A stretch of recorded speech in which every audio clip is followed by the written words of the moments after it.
तो साथियों, स्वागत है परफेक्ट खबर में आप सभी का।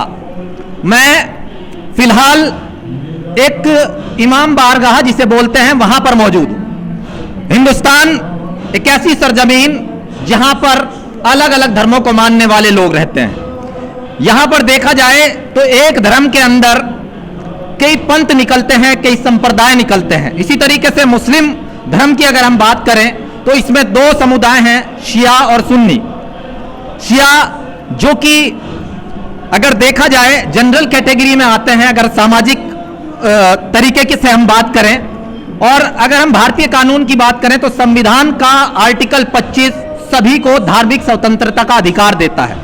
ये बात मैं आपको इसलिए बता रहा हूं कि मैं जोली में इस समय मौजूद हूं और यहां पर चहल पहल का एक आलम है और लोग अपने अपने पवित्र स्थलों पर जा रहे हैं, जियारत कर रहे हैं। मैं क्या इसके पीछे उनकी धार्मिक मान्यता है उसके बारे में बात करूंगा। मेरे साथ एक आलिम मौजूद हैं, शिया आलिम मौलाना आमिर, इनसे बातचीत करेंगे। सर, बहुत बहुत स्वागत है आपका परफेक्ट खबर में। जी, आपका भी स्वागत है सर। मेरा आपसे सवाल है सर कि जिस तरीके से यहाँ देखा जाता है हिंदुस्तान में लोग हर धर्म को जानने के लिए उनकी आकांक्षा रहती है। शियाओं के बारे में थोड़ा सा बताएं कि मुहर्रम की 1 तारीख से जो इस्लाम का पहला महीना है, इनकी मजलिसें शुरू होती हैं, सीना जनी करते हैं आप लोग, इसके पीछे का कारण क्या है? देखिए, सन 61 हिजरी में इमाम हुसैन नवासे रसूल के जिन्होंने जो है यजीद जो उस दौर का सबसे जालिम बादशाह था, उसने नवासे रसूल इमाम हुसैन से बैयत तलब की। बैयत का मतलब ये होता है कि जो बातें हम कह रहे हैं वो हमारी बातों को जो है वो मान लिया जाए। इस्लाम में कुछ ऐसी चीज़ें राइज कर दी गई थी कि जो कि गलत थी और जो कि सही नहीं थी। इमाम हुसैन ने यजीद के सामने ये कहा कि हम इस्लाम में किसी भी तरीके से कोई भी गलत बात तस्लीम नहीं करेंगे। उसी के इरादे से इमाम हुसैन सन 61 हिजरी में अपनी औलाद के साथ, अपने असहाब के साथ, अपने जवानों के साथ मैदान करबला में आए हैं, अपने बच्चों की कुर्बानी दी है, अपनी औलादों की कुर्बानी दी है। उस तरीके से ये इस्लाम जो है वो बचाया गया है। उसी याद के हवाले से हम 1 मुहर्रम से लेकर 10 मुहर्रम तक इमाम हुसैन नवासे रसूल की शहादत के लिए हम यादगार मनाते हैं। आज 9 तारीख है, देखा जा रहा है कि तमाम महिलाएं और पुरुष एकत्रित होकर के जगह जगह जो इमाम बारगाह वहां पर जा रहे हैं, इसके पीछे क्या एक धार्मिक मान्यता है? देखिए, ये जो 1 मुहर्रम से लेकर 10 मुहर्रम है, तो 10 मुहर्रम जो है वो पूरे मजहब इस्लाम के लिए एक जो है वो बड़ा क़यामत ख़ेज़ दिन है और इसको आशूर का दिन कहा गया है। तो जाहिर है कि जो दिन आने वाला है वो आशूर का दिन है और आज 9 मुहर्रम है। तो आज की ये रात जो है वो आखिरी रात है कि जिसमें ये जो हमने अज़ा खाने, इसमें अलम और गहवारे और हमारी कुछ शबीहें होती हैं वो यहाँ पे मौजूद हैं। इनको कल जो है असर आशूर के बाद उन्हें दफना दिया जाएगा, उन्हें जो है वो ज़मीन के हवाले कर दिया जाएगा। और इसी हवाले से आज की ये शब हमारी आखिरी शब होती है। तो हम अपने इमाम को अलविदा और खुदा हाफिज़ करने के लिए हर अज़ा खाने में हर एक आदमी, चाहे वो मर्द हो या औरत हो, पहुँचता है और अपने इमाम को खुदा हाफिज़ और अलविदा कहता है।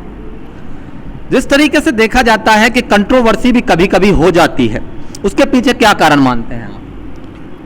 देखिए, जो चीज़ जो है वो इस्लाम में जो है वो सही है उस बात को मानना चाहिए, चाहे उसमें जो चीज़ फैलाई जा रही है उससे हमारा कोई ताल्लुक़ नहीं है। हक बात कहिए, हक बात का साथ दीजिए और बातिल का ना साथ दीजिए और ना बातिल के पीछे चलिए। एक जैसे जगह जगह पोस्टर लगे हुए हैं, जिस शख्स की आंखों में मार्फत का एक अश्क भी, इस तरीके से बहुत सारे लोगों ने अपने अपने कथन कहे इमाम हुसैन के बारे में। तो देखा जाता है कि लोग आजकल, अगर हम मीडिया की ही बात करें तो लोग उन चीज़ों को ज़्यादा बढ़ावा देने लगे हैं जिससे उनकी टीआरपी बढ़ती हो, लेकिन हक बात कहने से बचते हैं। उनके बारे में आप क्या कहना चाहें? देखिए, ये दुनियावी जितनी भी चीज़ें हैं कि टीआरपी बढ़ रही है, फला बढ़ रहा है या फॉलोवर्स बढ़ रहे हैं, इससे कोई मतलब नहीं है। चाहे कोई भी मजहब हो, चाहे वो किसी भी दुनिया में रहने वाला कोई भी आदमी हो, उसका मजहब इस बात की इजाज़त नहीं देता कि गलत बात फैलाई जाए और गलत बात का सपोर्ट किया जाए। ये दुनिया 4 दिन की है, इसमें तरक्की पाने के लिए आप सही को गलत कह सकते हैं, गलत को सही कह सकते हैं, लेकिन जाहिर है कि ऊपर वाला कि जिसको हम लोग खुदा कहते हैं और दुनिया में और दूसरे मज़ाहिब है वो उसको भगवान बोलते हैं, लेकिन सबका जो संदेश, सबका जो पैगाम, जो सबका मैसेज है वो पूरी दुनिया के लिए ये है कि सही बोलो और सही चीज़ का साथ दो। कितने लोग करबला के मैदान में शहीद हुए थे, उनकी संख्या क्या है? मैदान करबला में वैसे तो शहीद होने वाले अफराद तो बहुत ज़्यादा है, लेकिन ज़ाहिर है कि जो मशहूर रिवायत है वो 72 शोहदाए करबला इमाम हुसैन समेत। इनमें अहले बैत कितने थे सर? इसमें जो है वो अहले बैत अथार में जो पंजतन पाक की मशहूर कड़ी है उसमें जो है वो सिर्फ इमाम हुसैन थे, और 14 मासूमीन में तीसरे इमाम इमाम हुसैन अलैहिस्सलातु वस्सलाम, चौथे इमाम इमाम सज्जाद अलैहिस्सलातु वस्सलाम और 5वें इमाम इमाम मोहम्मद बाक़िर अलैहिस्सलातु वस्सलाम। ये 14 मासूमीन में 3 इमाम मौजूद थे और पंजतन पाक में 3 इमाम तक मौजूद थे। यानी कि 72 लोगों ने जिस तरीके से अपनी कुर्बानी दी उसको याद करके तमाम मजलिसें होती हैं। जी ऐसा ही है, ऐसा ही है। तो जैसा कि आपको मैंने संक्षिप्त रूप में, हालांकि जब मजलिस होती है उसमें विस्तार से बताया जाता है कि किस तरीके से जुल्म किए गए, और उस जुल्म को याद करके शिया हजरात मजलिसें करते हैं और बाकायदा फरसे अज़ा बिछा करके मातम मनाते हैं। लेकिन इसके पीछे जैसे कि मौलाना आमिर ने बताया कि एक ही कारण है कि हक को हक कहो और उन चीज़ों से बचो जिनसे समाज में बंटवारा होता हो।